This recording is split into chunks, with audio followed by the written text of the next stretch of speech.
अब उन्होंने देखा ये तो सब चले जाएंगे। तो फिर हमने इतने जुगों, इतने अनगिनत जुगों तक हमने जो तपस्या की तो बेकार हो जाए, फिर क्या रहेगा। तब इन्होंने क्या काम किया कि आद्या महाशक्ति, उसके द्वारा मतलब ये ब्रह्मा विष्णु महादेव ये तैयार किए, पैदा हुए। तो ये इनके निरंजन भगवान के ही पुत्र हैं। तो इनको यहाँ भेजा कि जाओ तुम ये जाके गुण बताओ कि ब्रह्मा का गुण क्या है, विष्णु का क्या है, शिव का क्या है। तो यहाँ करके जब इन्होंने तो 20,000 से ज़्यादा इन्होंने जंगलों में तपस्या की है, वहाँ फिर ब्रह्मा को वाणी सुनाई दी। जब इन्होंने आकाशवाणी सुनी, क्योंकि समाधि लगाई, तो आकाशवाणी सुनी तो सुना दिया कि हम जो कहें सो लिख दो। तो जो उन्होंने बोले गए वो लिखते गए जो भी। तो वहाँ तो मतलब ये कि ये भाषा तो थी नहीं। वो तो जैसे लोटे में कंकड़ डाल दो उड़ करे वो भाषा थी। तो वो सूरत सब समझती थी, सब आधा जानती, तो लिख लिया सब। उसी को कहते हैं जो संस्कृत में, उसी का नाम है वेद। और वेद में उल्टा किया तो ये उल्टा कर दिया आपने, सरल शब्दों को बनाया, उसी से शब्द निकले। और फिर उसमें यही विधान बनाया, 80,000 कर्मकांड, 16,000 उपासना कांड, 4,000 ज्ञान कांड। और फिर सबको सुनाया, सब जितने भी है भूमंडल में, जितने भी सर्वदेश, जितने भी संसार के, सब एक ही भाषा जानते थे और कुछ नहीं था। तो उनको सबको सुनाया, इधर वो विधान बन गया और सबको अधिकार दिया जाएगा मृत्यु लोक का। पहले तो कोई कहीं का नहीं था, सब लोग आते थे और जाते थे, आते थे जाते थे। कोई रास्ते में रोक टोक और बंधन, कोई चौकी पहरा किसी का था नहीं।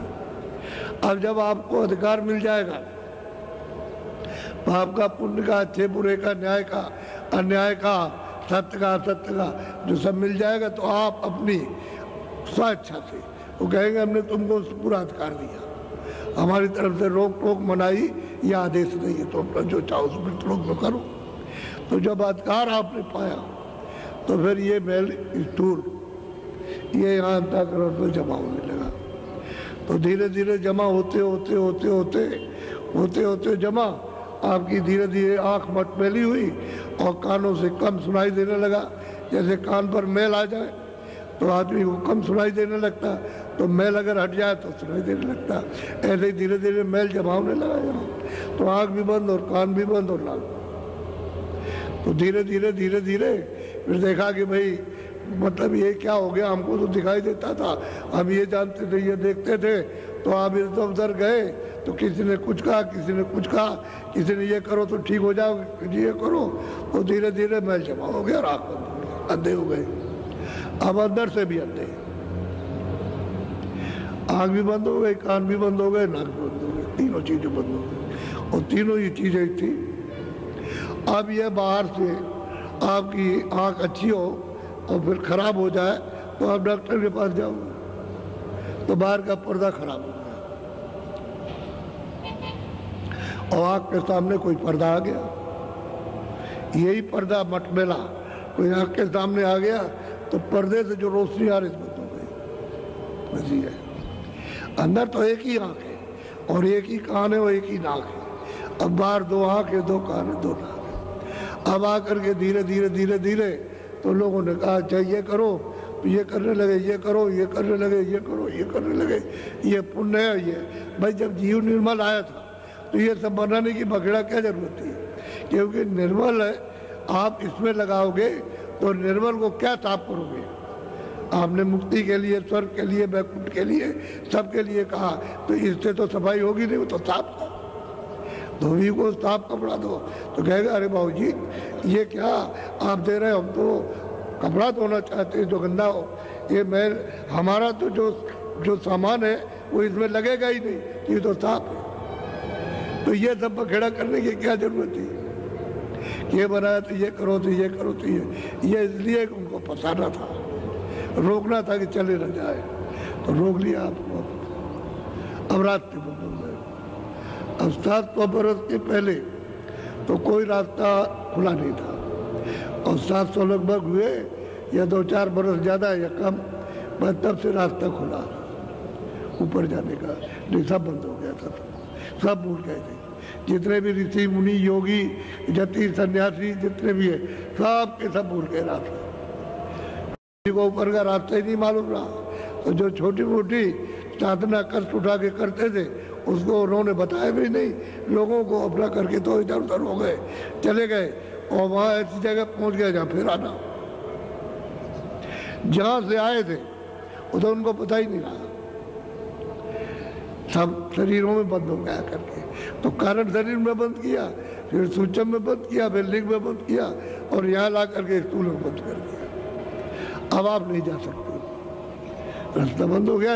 यहाँ की क्रिया करते रहो, वो शारीरिक उसका फल आपको प्राप्त होता रहेगा। अब कोई कोई संसार की छोड़ करके कुछ आत्म क्रिया करते हैं तो कितना पाओगे, ज़्यादा से ज़्यादा स्वर्ग, तो स्वर्ग पुण्य छीटे मृत्यु लोग के, फिर वापस आ जाओगे। तो बात तो यही कि तुम नीचे गए थोड़ा सा और फिर नीचे चले आए, थोड़ा सा चले गए, सही बात तो ये है। अब जो पूर्ण मूलों से पूर्ण मालिक है उसकी मौज उसको कौन डाल सकता? अरे सतपुरुष की जो मौज है तो उनकी मौज हो गई, अब उसको कौन इनकार करे। लेकिन ये सब जो भेजे गए उसी सतपुरुष का सब के सब अखंड ध्यान करते हैं। जो 16 पुत्र हैं उनको निकाल दिया सतपुरुष ने, इनको सबको निकाल दिया, अपने देश से देश निकाला कर दिया। यही से ध्यान कर रहे हैं सतपुरुष, और आपका रास्ता बंद हो गया। इसीलिए तो कहा कि खोजो री, कोई संत कोई मतलब है महापुरुष कोई मिल जाए, खोजो री। कहते हैं तुम जगह जगह जाओ खोजो, कहीं मिल जाएगा, क्योंकि इस वक्त 700 वर्ष के अंदर आ रहे, वहीं से संदेशा लेकर जीवों को ले जाने के लिए और मदद करने के आ रहे, तो वो कहते चले जा रहे कि भाई खोजो री। जब रास्ता बंद हो जाए, आना जाना बंद हो, तो आना जाना बंद नहीं होगा। आना जाना बंद नहीं होगा कि जब आपको भेजा था तब सतपुरुष ने संतों को यहाँ भेज दिया था कि उनकी रिपोर्ट सब देशों की हमको रोज देते रहना। तो गुप्त संत है, आज भी है, पहले भी थे, लेकिन आपको कुछ नहीं बताएंगे, कोई रास्ता नहीं बताएंगे, कोई उपदेश नहीं करेंगे। उनका कोई इसी मनुष्य शरीर में रहेंगे और रोज वहाँ खबर पहुँचाएंगे सब मुल्कों की कि जीवों के साथ क्या हो रहा है। लेकिन इनसे कहा था कि तुम छोड़ना नहीं, डोरी को मत छोड़ना, शब्द को नाम को मत छोड़ना, और तुमने नाम छोड़ दिया तो भटक जाओगे। तो नाम सबने छोड़ दिया। अंदर आवाज़ आ रही है, 24 घंटे घंटे घड़ियाल झांझ मजीरा तरह तरह के मतलब बाजे बज रहे, लेकिन तुम्हारे कान तो भरे हुए, जब बंद हो गए कैसे सुनोगे? नहीं सुन सकते। तो बड़े मैं संकेत आपको दे रहा हूँ, बता रहा हूँ। और यहाँ प्रेमियों ने और जो गुरु आए वहाँ से, जो महापुरुष आए संत आए, उन्होंने उनको प्राप्त कराया। और आगे भी यह भी जारी रहेगा, बंद तो नहीं रहेगा। लेकिन यह है किसी किसी को मिलता है। तो असल में महापुरुषों की जो किताबें हैं वो तो ये बता रही हैं, वही प्रमाण है, सच्चा प्रमाण मालिक के होने का। इसलिए वो स्वामी महाराज ने कहा कि एक अनिया नामा अग्र सच्चानंद प्रभु धामा, प्रकृत पार प्रभुर्वासी और ब्रह्म निजे विरजबनासी। कहते पहले एक ही था और कुछ नहीं था, एक वही अनामी पुरुष। आज ही अनामी है, आज भी अनामी है, तो ये और पहले भी थे वो। और वो तो उनका देश और मतलब ये उनकी लंबाई चौड़ाई, और मतलब उसको तो कोई न कभी गिन सका न नाप सका, वो तो ऐसा है।